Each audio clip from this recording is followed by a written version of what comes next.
donc, il était très attendu, j'ai mis beaucoup de temps pour le faire, mais ça y est, ce soir j'y suis. Nous sommes à la veille de la Saint-Valentin et voici l'Otoshiatsu spécial libido. Voilà, donc c'est assez rare que les gens viennent me voir avec ça comme première intention. Ils arrivent rarement en me disant qu'ils ont des difficultés soit à jouir, soit à éjaculer, soit des problèmes d'éjaculation trop rapides, soit des manques de désir, tout ça, c'est rarement la première intention. Cela dit, comme je bosse pas mal avec les femmes enceintes, vous le savez, j'ai déjà repéré, et pour y être passé moi-même, qu'effectivement, une fois qu'on a des enfants, qu'on est fatigué, qu'on est crevé, pour peu qu'on ait une épisiotomie ou un accouchement un peu relou, eh ben, le manque de désir est là. Mais pourquoi donc, me direz-vous? Alors, en médecine chinoise, ils ont trouvé ça assez rapidement qu'effectivement, tout ce qui était lié aux problèmes sexuels, d'une façon générale, était lié au rein et à la vessie, c'est-à-dire à l'élément eau. Ce qui est tout à fait logique, puisque l'élément eau gère l'épuisement. Voilà. Donc, dès qu'on a eu un enfant, on sait ce que c'est que l'épuisement. Mais c'est aussi, non seulement la fatigue et l'eau, l'épuisement même carrément, mais c'est aussi tout ce qui est lié au message hormonal et au système nerveux. Donc, à partir du moment où on a du désir, mais pas de réalisation, on peut se dire qu'il y a un problème au niveau hormonal, que le message se fait mal. On peut se dire aussi que s'il n'y a pas de désir du tout, c'est qu'en fait, on est trop crevé pour ça, c'est clairement pas la priorité. Et du coup, c'est que notre énergie vitale, qui est dans les reins, eh ben, elle est soit pas très haute, soit elle est carrément plus là et on est en train de puiser dans nos grosses réserves. Voilà grosso modo. Après, on va détailler un petit peu, promis juré. Donc, la première chose qu'on va faire, si vous êtes dans cet état-là, c'est-à-dire que vous sentez bien que clairement, c'est la fatigue qui fait que vous n'avez pas de désir, qu'on soit identifié comme homme ou comme femme, dans tous les cas, ça va être le même travail, c'est-à-dire de renforcer nos reins, notre vessie. Le méridien du rein, méridien de la vessie, bien sûr. Donc, pour ça, on va commencer en frottant nos mains d'une façon rapide. Après, ça marche aussi pour tout ce qui est épuisement, burn-out et tout. Donc, c'est pas mal. Donc, une fois que vos mains sont chaudes, vous allez venir frotter le bas du dos. Voilà. Vous frottez bien toute cette zone dès le début des lombaires. Vous venez marteler avec le poignet bien souple de chaque côté de la colonne. En descendant.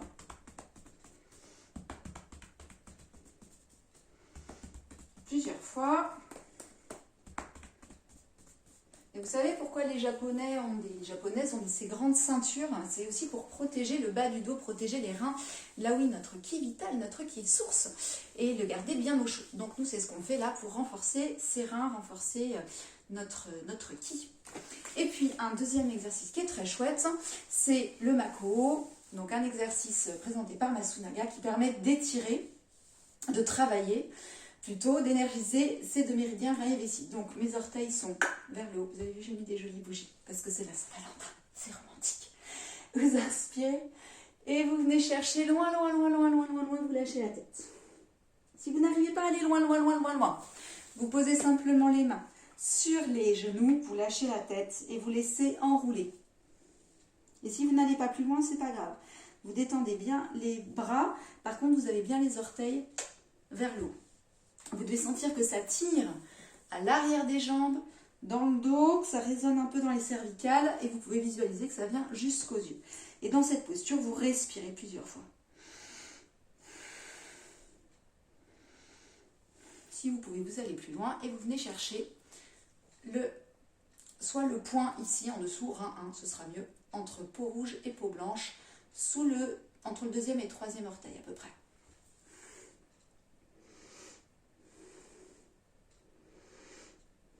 Et vous remarquerez que ça ressemble, continuez, vous remarquerez que ça ressemble beaucoup à l'exercice de yoga qui s'appelle l'étirement du nerf de vie où on vient crocheter le gros orteil. Donc vous pouvez faire les deux, faire la variante et crocheter le gros orteil. Voilà. Excellent pour les problèmes, pour éviter les sciatiques également. Donc une libido de dingue, un dos en forme, ça va être top. Alors, qu'est-ce que j'ai d'autre à vous dire? On va parler impuissance masculine, parce qu'en médecine chinoise, on identifie généralement hommes et femmes, pas toujours, mais dans la plupart des textes, si. Donc si vous vous identifiez à un homme au niveau impuissance et que vous avez en plus ce genre de symptômes, douleur dorsale, problème au niveau des genoux, des vertiges, des problèmes d'acouphènes et des problèmes de mémoire, eh bien j'ai envie de dire dommage, plus sérieusement, tous ces symptômes-là, vous n'êtes pas obligé de les avoir tous, mais arrivent généralement avec l'âge. Donc c'est qu'on a justement puisé dans notre kit source qui est au niveau des reins. Donc, qu'est-ce qu'il va falloir faire? Il va falloir le renforcer, c'est ce qu'on vient de faire, mais il y a également 2 points qui sont très chouettes et qui vont aider à faire ça. Donc, le premier point, c'est le point RN 4. Bref, il se trouve à 4 largeurs de doigts au-dessus du pubis. Donc, quelqu'un m'a dit que tout le monde ne savait pas trouver sa symphyse pubienne. Je vous invite donc à le faire avec moi. Vous avez le droit d'enlever votre jean, vous pouvez descendre, partez du nombril, vous descendez. Et quand vous sentez un os dur, et bien c'est là, c'est le pubis. Voilà. Et donc vous comptez 4 largeurs de doigts. Donc vous mettez sur l'os du pubis, 4 largeurs de doigts, juste au-dessus. Voilà, moi j'arrive sur ma ceinture, c'est très pratique. Donc, on vient appuyer avec 2 doigts. Voilà. Et vous venez appuyer, vous pouvez faire des petits cercles. Voilà, cette zone-là, vous pouvez le faire allongé aussi. Donc je vous invite à le faire plutôt tout seul. Pas forcément demander à quelqu'un de vous le faire pour le coup. Parce que la zone du ventre, c'est pas toujours hyper agréable que quelqu'un d'autre vous la touche si c'est pas quelqu'un qui sait bien faire. Voilà. Et en plus, vous pouvez rajouter tout ce qu'on a vu là, bien sûr, de frotter, etc. Voilà, donc ça va bien aider pour des problèmes d'impuissance plutôt liés à l'âge, en fonction donc des symptômes qu'on vient de voir. Mais ça peut être aussi chez des hommes plus jeunes, auquel cas ce sera plutôt lié, en tout cas la médecine chinoise c'est ce qu'elle dit, ce sera plutôt lié à un problème qu'on appelle de feu du cœur, pardon, et de vide de sang. Donc en fait c'est lié à l'émotionnel et à l'anxiété. Donc on va mettre un point plutôt pour le cœur, pour la joie, qui va aider du coup à ce qu'il n'y ait pas ces problèmes d'impuissance. Pour cela, je vous propose le point Maître Cœur 6, un de mes points chouchous. Vous allez le trouver à pareil 4 doigts entre les tendons. Vous cherchez vos tendons. Moi, on n'en voit qu'un, je ne sais pas si vous le voyez bien plus. Sinon, la deuxième méthode que je trouve assez chouette, c'est que vous partez du pli du poignet, vous glissez sans trop regarder et un peu naturellement, là où ça s'arrête, et bien c'est là. Si vous mettez bien votre poignet comme moi, vous allez le sentir. Et vous venez appuyer ici. Ça, c'est un chouette point pour l'émotionnel. C'est un top point pour les nausées aussi d'ailleurs. Mais voilà, donc ça peut aider pour calmer l'émotionnel, les angoisses. Bien sûr, tout ce qui va être sophrologie, respiration, méditation, tout ça, ça va vraiment bien aider. Donc ça, c'est plutôt des problèmes d'impuissance pour les hommes jeunes et qui n'ont pas tous les symptômes que j'ai dit avant, douleur dorsale, problème de genoux, problème de vertige, problème de mémoire et tout et tout. Voilà. Pour les femmes qui n'ont pas d'orgasme, qui ont du mal à accéder à l'orgasme, on va se dire que c'est également un problème qui est lié au cœur et aux émotions. Donc ce point va bien aider aussi. Voilà. Ensuite, les problèmes d'éjaculation. Si c'est un homme qui n'arrive pas à éjaculer, il y a 2 points qui vont être intéressants. Le sperme est lié au rein, c'est tout ce qui va être lié à la conception en fait. Donc il faut qu'on renforce nos reins. On vient de voir déjà des trucs pour le faire, mais je vais vous en donner encore un autre. Et puis, c'est aussi le fait qu'il faut que ça sorte. Et donc là, on va utiliser le même point qu'on utilise pour l'accouchement, qui est le point vésicule biliaire 21. Alors, on va le faire dans l'ordre. Déjà, on va préparer la matière et ensuite, on va la faire sortir. Donc, nous avons en premier le point rein 3 qui est situé, il faut aller chercher son talon d'Achille, donc vraiment, enfin le tendon d'Achille, donc voilà, ici, et la malléole interne, et vous venez entre les deux, vous venez pincer de chaque côté. Voilà, vous détendez votre pied. Voilà, je vous avais dit, hein, voilà. Donc on prend son pied, là, je l'ai faite, c'est fait. Vous appuyez bien de chaque côté et là on est en train de simuler le point rein 3. Et ce qui est merveilleux, c'est qu'on peut le faire avec les 2 mains en même temps. Voilà. Là, vous pouvez demander à quelqu'un de vous le faire pour le coup.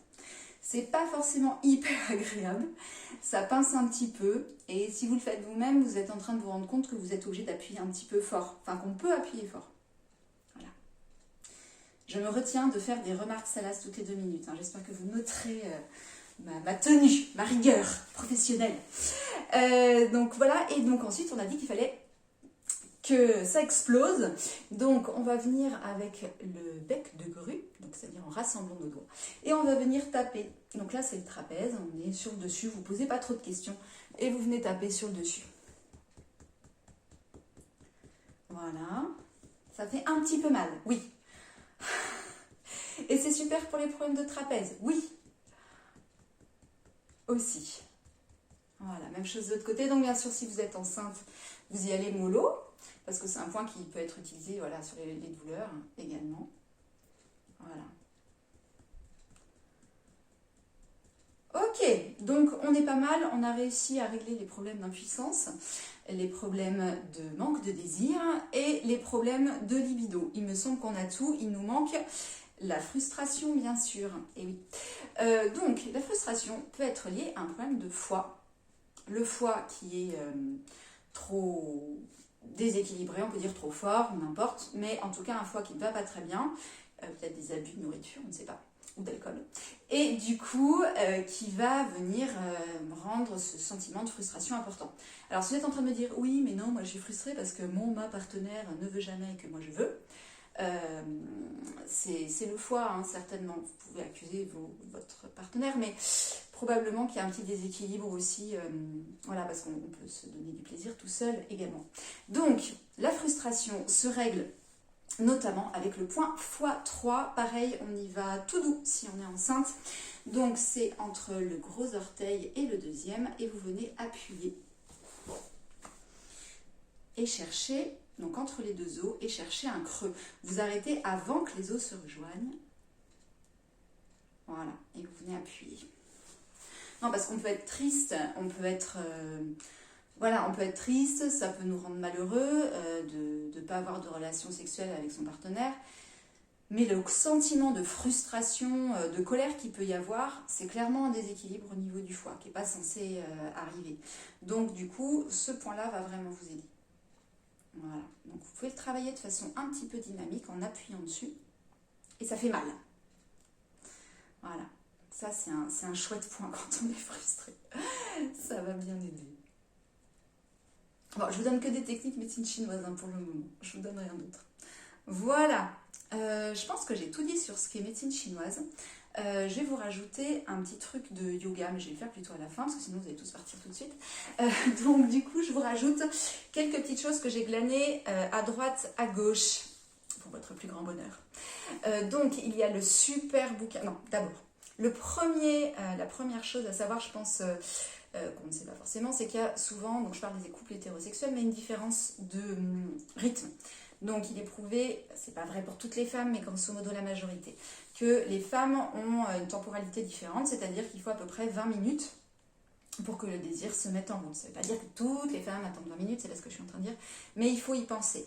Donc 20 minutes, et en plus on a vu que c'était lié souvent à la fatigue, donc faire la vaisselle ou aider à ranger, enfin même pas aider à ranger, pardon, je reformule, faire la vaisselle ou ranger la chambre sont hyper sexy en fait, donc pas hésiter à faire ce genre de choses. Préparer l'ambiance, on sait qu'on est très sensible aux ambiances, et puis ensuite prendre le temps, voilà. Donc on a un super bouquin qui s'appelle Jouissance Club, j'imagine que vous le connaissez déjà, mais au cas où je le mettrai dans les commentaires, avec tout plein de trucs sympas à faire hors pénétration, surtout après un accouchement, ça peut être pas mal. Qu'est-ce que j'ai encore d'autre à vous dire? Oui, du coup il y avait ça. Il y avait le rangement de la chambre, j'insiste, sur moi ça marche très bien. Et puis voilà, le fait de se rappeler que c'est souvent lié à la fatigue et prévoir vraiment de se coucher plus tôt pour dormir peut-être les premiers soirs et puis après pour faire autre chose, pourquoi pas. Voilà, après vous trouvez, il y a plein de sites qui sont vraiment spécialisés au niveau sexualité, ce qui est loin d'être mon cas, donc n'hésitez pas à les farfouiller de votre côté, mais en tout cas j'espère déjà que ces petites astuces, ces points vont vous faire un petit plus. Au niveau huile essentielle, vous pensez à bien les diluer, mais l'huile essentielle d'ylang-ylang est assez réputée. Donc 1 à 2 gouttes, vous diluez dans de l'huile et vous venez frotter le bas du dos, la zone qu'on a montrée tout à l'heure. Voilà, ça c'est pas mal du tout.